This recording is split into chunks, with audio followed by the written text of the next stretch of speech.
سيداتي سادتي، مرحبا بكم في فيديو جديد. اليوم غادي نكتشفوا معكم واحدة من أجمل الأماكن الطبيعية اللي موجودة في جهة فاس مكلا. الخوت حنا كنتواجدوا في مدينة الصفرو، مدينة صغيرة لكن زوينة بزاف وعندها تاريخ عريق، والوجهة ديالنا اليوم هي شلال الصفرو، فخليكم معنا. الخوت لقيتينا قربنا للوجهة ديالنا، هانتوما كما كتسمعوا الصوت ديال الماء. بقالنا واحد المسافة ديال 2 كيلومتر غادي نوصلوا للشلال ان شاء الله. هاد البلاصة هادي كلها وليدان هادي، شوفوا تبارك الله هنا الطبيعة، كاينين جلسات عائلية لتحت.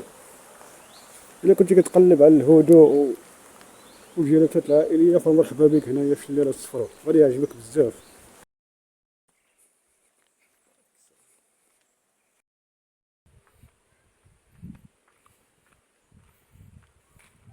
المهم الخوت دابا كنجينا لهاد القهوة هادي، غادي نفطرو وغادي نهودو للشلال. هانتوما كما كتشوفوا هنا هو الشلال هنايا، كما كتشوفوا اليوم راه عامر بزاف. دابا غادي نفطرو وغادي نهودو دابا نتحتا، غادي نشاركو معاكم. شوفوا جلسات عائلية.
دابا الخوت لقيت انا ودعنا هذيك البلاصه.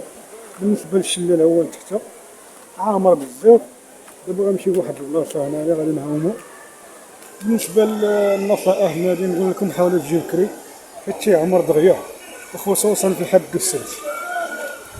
ولا بغيتي تجي جيب معاك شي سبرديله تكون قاصحه شويه، على حسب الطريق صعيبه هنا شويه. الطريق كتشوف هاد المناظر الطبيعيه، شوفوا معايا، شوفوا تبارك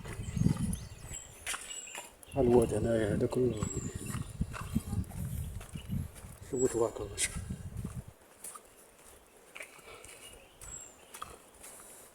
الطبيعة هنايا في سراب بزاف. الصفرو كتلقب بحديقة المغرب لأنها كتوفر على العديد من الأشجار ديال الأرز وحب الملوك.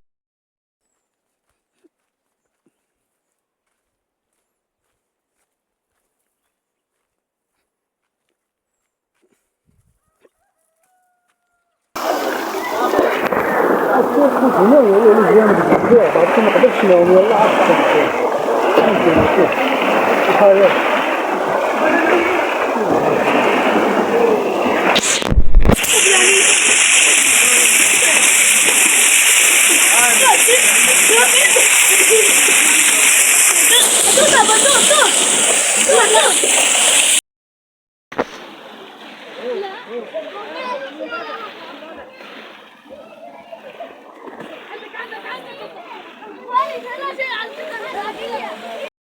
المهم الخوت حتى لهنا غادي نكونو سالينا هذا الفيديو.